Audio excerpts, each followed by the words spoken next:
My people, see how APC members rejoiced when they saw Peter Obi. So these people are really hungry of Mr. Peter Obi like this, and they are hiding it from the public. My God. So even the APC people have fallen so much in love with Mr. Peter Obi. Honestly, good character pays. Mr. Peter Obi's good and matured character is paying off. It's good to be a good leader. Watch APC and their reactions when Mr. Peter Obi joined them in a wedding. Over the weekend, the wedding of the son of the Deputy Senate President, Baru Jibrin Abdullahi in Kano State, attracted top members of the All Progressives Congress, including Nigeria's Vice President, Kashim Shettima. The couple, who met in secondary school, got married despite their parents' political divide. The Deputy Senate President is a member of the APC, representing Kano South District, while the bride's father, Aliyu Madaki, is a member of the New Nigeria People's Party, representing Dala Federal Constituency in Kano State, while other dignitaries at the event include Senate President Godswill Akpabio, the Speaker of the House of Representatives, Tajuddin Abbas, the Secretary to the Government of the Federation, George Akume, Africa's richest man, Aliko Dangote, and the presidential candidate of the Labour Party, Peter Obi, eliciting several reactions on social media. This mixture is Nigeria. Nigeria is full of complexities, different tribes, different languages, but we all come together in love. And so what has happened today in Kano is that love is being bonded and cemented together. That's why every human being is here today. You can see from the Vice President of Nigeria, Kashim Shettima, to the presidential candidate of the Labour Party, and all other presidential candidates, they are all here in Kano. And even all distinguished senators of the Federal Republic are here to back up the Deputy Senate President and to back up the leader of the House of Representatives. I will expect Labour Party and all other political parties to down tools and join the incumbent administration to move Nigeria forward. All right, well, you know that this wedding elicited a lot of reactions, especially the attendance of Peter Obi. Let me take Bayo Ononuga's tweet.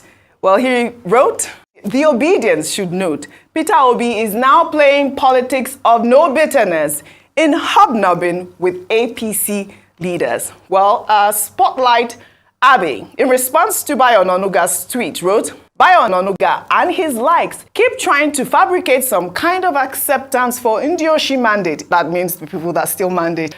Man is now claiming that Peter Obi was hobnobbing with APC leaders at a recent wedding. Well, someone should tell Bayo that to hobnob means to drink sociably, mess around, pal around, or be chummy with someone. Peter Obi did none of these. Instead, he simply went there as an invited wedding guest, who everyone knows is the celebrity to other celebrities. Even from the pictures, it is unmistakable who the VIP is. All right, Ayo, over to you. I mean, earlier this morning, basically this day, carried that story, which I don't know if it is true or if it is a rumor that Peter Obi, Atiku, and Kwankwanso would merge. I mean, I think it's quite an absurd thing, but what do we not see in politics? It does sound absurd, but in politics, like football, anything can happen, especially in Nigerian politics. But let me not even make it a regional thing. Across the world, we've said it a number of times that when it comes to politics, it's interests as opposed to many times it's interests. When interests align, anything can be put on the table. So when people are saying, no, it's impossible, I find that don't be too quick to say it's impossible because it can happen. So just put that to rest. And again, this day, newspaper of record, will definitely find the facts out before they publish such a story. And as I'd said to someone earlier today, then it's left to the parties involved to issue a rebuttal to say that nothing like that is in the works. However, time will tell, especially if they come to an agreement. That's a good point you made, Ayo. Absolutely. But moving on to the wedding and saying that, again, another thing about interest aligned, I see that love is also a barrier. It's breaking barriers in politics. I love it. NNPP, APC wedding and all sorts, and all of them coming out to celebrate. I don't think it's a big problem, and I think it's quite a good sportsman for Mr. Peter Obi and members of other parties to come and rejoice with people who are rejoicing. But putting a political undertone to a celebration as a wedding, for me, it doesn't quite sit well. At the end of the day, they will eat and drink together. They will attend parties together. They will hug when they see at the airport. But when it comes to it, it is going to be a matter of politics, and everyone then goes back to, strategizing, protecting interests. And at the end of the day, Nigerians should learn a lesson from this. We often say this. Look at the men on your screens right now. Yes. From different political parties. On social media and in person, you are killing yourselves, slinging mods, just mod slinging and all that. And here they are smiling and laughing. When it's time, we have to be wise. Don't die in their war. That's a strong message out there. Absolutely. Well, before I come to you, in the meantime, the hashtag, all eyes on the judiciary, took a dramatic turn over the weekend after young people trooped out in their numbers in Abuja to protest against any form of compromise of judges overseeing the presidential election petition tribunal. The protest is coming as the Director General of the Advertising Regulatory Council of Nigeria, Olalekan Fadolapo, in an interview on Saturday, affirmed that President Bola Tinubu did not order the removal of the All Eyes on the Judiciary billboards in parts of the country last week, as being speculated in some quarters, but that the removal of the billboards was simply an administrative procedure. We followed INEC back to back from the beginning of the election to the end. Back to back. We are going to follow them until this court case comes to a conclusion. Yes, we will do so peacefully. Yes. Anybody causing trouble in Nigeria is not part of this team. Yes. The Constitution of Nigeria, by the Electoral Act 2022 as amended, said you must be president of Nigeria with 25% of votes in 23 states, and where? FCC. Did the APC make 25% in Abuja? No!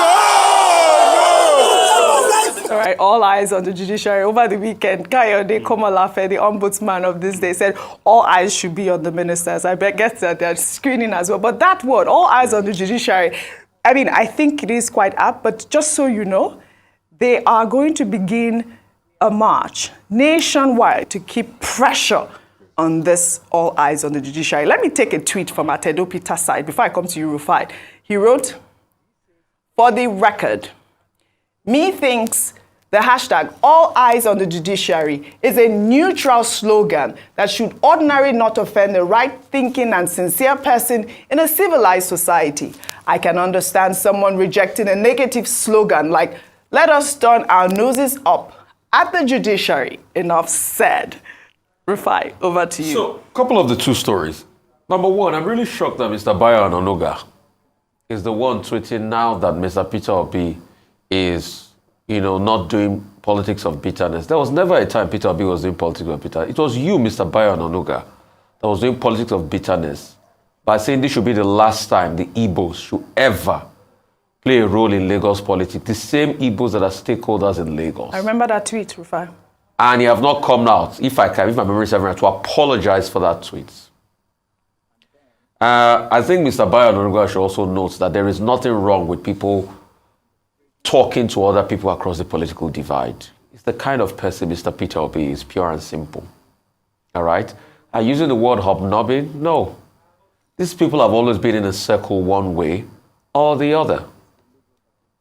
But in all protests for Mr. Bayo Ononuga, I want to now speak up for him this morning, but I say I don't know why the APC has not given him a position yet. Rufai, with all the work he did for them. Okay. I am speaking out because, you see, I'm a man of fairness and justice, come what may. And if he served them, just like a couple of other people too, like Mr. Fani Kayode, they should be able to spread it around too for him. Me just speaking out loud. Rufai, don't forget, they are reassigning and assigning portfolios. And maybe they will reassign to him. Reshuffling. Maybe they will reassign to him. But I don't like the way he's just been sidelined in all of this.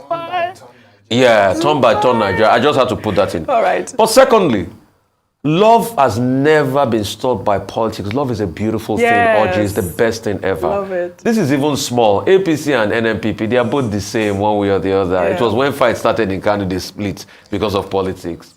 The major story you should know, Orgy, is the story of when one of Ladoke Akitola's son got married to the daughter of Bola Ege's brother. That was the wedding of the town that time because Bola Ege and Ladoke Akitola had extreme political ideologies. But love brought them together. And I know that particular couple because the son in this question now is now Justice Akitola in Oyo State. And the marriage has done well. So love doesn't stop, man. I'm happy when people come together. As regards this, Oji, I think we should investigate this pulling down of the banner even more. You know why? The all eyes on judiciary. The all eyes on judiciary. Yeah. Because at first they claimed that the authentication process was not good. But pictures have now emerged of even the payment that was made to Akon. And the fact that it was given approval. And it's not today, if you know the advertising sector, you put things to Akon, they give approval. So why are they rescinding their own approval? Was it because of pressure? That's the question we should ask. Why are they rescinding their own approval? And are you saying the people that gave the approval before were not competent enough? You know that he said that it's considered so a blackmail. There's no how they want to say understand. it. There is something political about this matter. Because Akon that I know, except there's a pressure and a push, hardly rescinds the approval it's given. And for the committee to have approved it, because when you put an approval, when you do express, they look at it over 8 hours or 16 hours and you pay for it. In that case, they paid over 170,000. They review it, they review the concept, and they give approval. So for the very first time, I'm seeing as a major case that Akon is reneging on its own approval. Is he saying its own internal people are not competent? All of this is also suspicious, and they must make better clarifications as regards this. So guys, tell me who will not love Mr. Peter Obi, his empathy, his connection with the people. This is a man that listens to Nigerians. He speaks to the people. He wants to chat with them. This is a man that humbles himself. He lives a simple life. But you can see that, you know, his good character is paying off. As in, it's paying off because everybody wants to be associated with Mr. Peter Obi. So guys, you can see how Tinubu's men reacted when they saw Mr. Peter Obi in their midst. Let me know what you think about this in the comment section below. Please don't forget to subscribe to my channel. Turn on the notification bell. Thank you.